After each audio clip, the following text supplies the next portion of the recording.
नमस्कार, मैं हूं अनुज।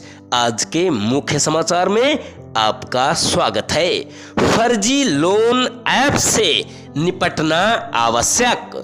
इंटरनेट ने वित्तीय मोर्चे पर जीवन काफी सुगम बनाया है। इसके साथ ही इस मंच पर उभरे फर्जी एवं शरारती लोन ऐप्स लोगों की दुश्वारियां भी बढ़ा रहे हैं। ये इस कारण फर्जी एवं शरारती हैं क्योंकि ये किसी सुनिश्चित नियम की दायरे में संचालित नहीं हो रहे और कर्ज देने की आड़ में लोगों का आर्थिक, मानसिक एवं भावनात्मक शोषण कर उन्हें प्रताड़ित करने में लगे हैं। इनके चलते लोगों की निजी जानकारियों और अहम सूचनाओं के दुरुपयोग का जोखिम भी बढ़ा है। तात्कालिक वित्तीय जरूरत की पूर्ति के लिए लोग न तो कर्ज देने वाले की वैधता जांचते हैं और न ही उससे जुड़े नियम एवं शर्तों की कोई पड़ताल करते हैं। इसके चलते वे कर्ज की आड़ में ऐसी आफत मोल ले लेते हैं जिससे उनका पीछा छूटना मुश्किल हो जाता है। फर्जी लोन ऐप्स सुनियोजित ढंग से जाल फैलाते हैं। लोगों को लुभाने के लिए उनकी एक आकर्षक पेशकश तो यही होती है कि किसी विशेष कागजी कार्रवाई के बिना ही उनका कर्ज उपलब्ध है। कर्ज लेने की जल्दबाजी में लोग नियम एवं शर्तों को बहुत ध्यान से नहीं देखते। इस कारण कर्ज लेने के बाद ऊंची ब्याज दरों और गोपनीय या परोक्ष शुल्कों के फंदे में फंस जाते हैं। इससे भी अधिक विचलित करने वाली बात यह है कि वे सीधे सीधे उत्पीड़न करने लगते हैं।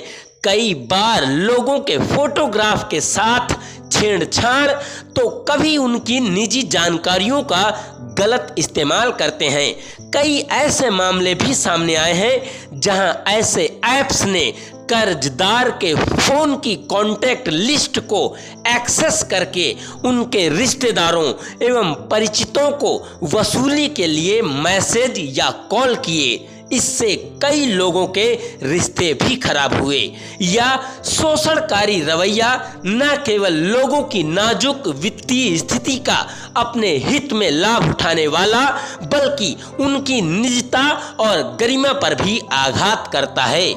ऐसे में डिजिटल वित्तीय सुरक्षा के लिए समाधान अपरिहार्य हो गया है। यह आवश्यकता इसलिए और अधिक महसूस होती है क्योंकि फर्जी लोन ऐप्स का सबसे बड़ा शिकार गरीब तबका होता है। जिस तबके के पास पर्याप्त वित्तीय समझ नहीं है वह पैसों की जरूरत की तत्काल पूर्ति के लिए आसानी से इन वित्तीय शिकारियों के चंगुल में फंस जाता है। इन पीड़ितों को न केवल वित्तीय नुकसान उठाना पड़ता है बल्कि वे मानसिक प्रताड़ना भी झेलते हैं। फर्जी लोन ऐप्स तमाम तिकड़मों से लोगों का जीना दूभर कर देते हैं। इसके व्यापक सामाजिक प्रभाव को भी अनदेखा नहीं किया जा सकता। इससे अन्य भरोसेमंद एवं वैध वित्तीय संस्थानों के प्रति भरोसा भी घटता है जिससे वित्तीय समावेशन की प्रक्रिया बाधित होती है। जबकि भारत जैसी विकासशील अर्थव्यवस्था के लिए वित्तीय समावेशन अत्यंत महत्वपूर्ण है। इन ऐप्स से निपटने के लिए एक व्यापक रणनीति बनानी होगी। इसका मुख्य जिम्मा भारतीय रिजर्व बैंक यानी आरबीआई के पास है। एक कड़ा नियामकीय ढांचा इसके लिए सबसे जरूरी है। डिजिटल ऋणदाता इकाइयों के परिचालन के लिए रिजर्व बैंक को कड़े मानक बनाने होंगे। नियमित निगरानी करनी होगी। वित्तीय लेन देन में पारदर्शिता के लिए व्यापक ऑडिट जरूरी है। अमेरिका में कंज्यूमर फाइनेंशियल प्रोटेक्शन ब्यूरो ऐसे ढांचे का बढ़िया उदाहरण है। यह तंत्र वित्तीय क्षेत्र में समानता एवं स्पष्टता सुनिश्चित करता है। जहां तक भारत की बात है तो पूर्व में रिजर्व बैंक के कार्य समूह ने डिजिटल इंडिया ट्रस्ट एजेंसी नाम से एक विशेष निगरानी एजेंसी बनाने की अनुशंसा की थी। इस इकाई की परिकल्पना ऋण प्रदाता ऐप्स को प्रमाणित करने और अनुमति प्राप्त ऐप्स की पारदर्शी रजिस्ट्री के संकलन के साथ ही उनके परिचालन लाइसेंस की निगरानी और लाइसेंस को रद्द करने की शक्ति प्रदान करने के साथ की गई थी। यह प्रस्ताव मूर्त रूप नहीं ले पाया। आरबीआई ने अनधिकृत ऋण प्रदाताओं की धरपकड़ के लिए ऐप्स स्टोर संचालकों से भी संपर्क किया। असल में ऐप स्टोर्स नियमन को कड़ा करना भी कारगर रणनीति है। गूगल प्ले और एप्पल के ऐप स्टोर के साथ मिलकर रिजर्व बैंक सुनिश्चित कर सकता है कि संबंधित ऐप्स एक निर्धारित प्रक्रिया की कसौटी पर खरे उतरें। इस प्रक्रिया में संबंधित ऐप्स की विश्वसनीयता को परखने के साथ यह भी देखा जाए कि क्या वे भारतीय वित्तीय कानूनों का अनुपालन करते भी हैं या नहीं। दक्षिण कोरिया में यही रणनीति अपनाई जाती है।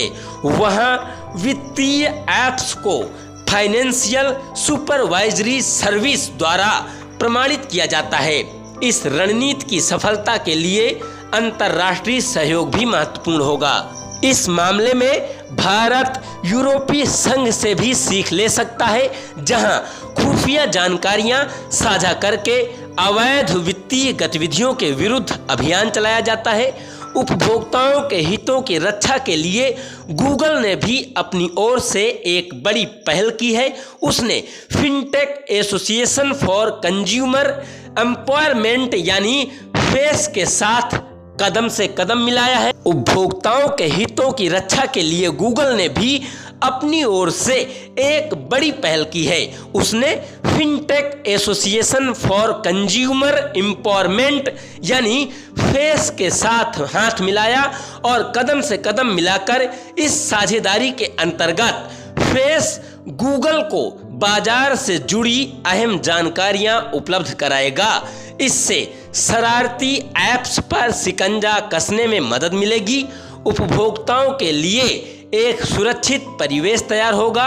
इन उपायों के अतिरिक्त लोगों को जागरूक करना भी उतना ही महत्वपूर्ण है कि वे तकनीक, निगरानी, कानूनी कार्रवाई और शिकायत समाधान प्रणाली से भली भांति अवगत हों। इस मामले में ऑस्ट्रेलिया जैसा जागरूकता अभियान लोगों को शरारती लोन ऐप से जुड़े जोखिमों के प्रति सचेत कर सकता है।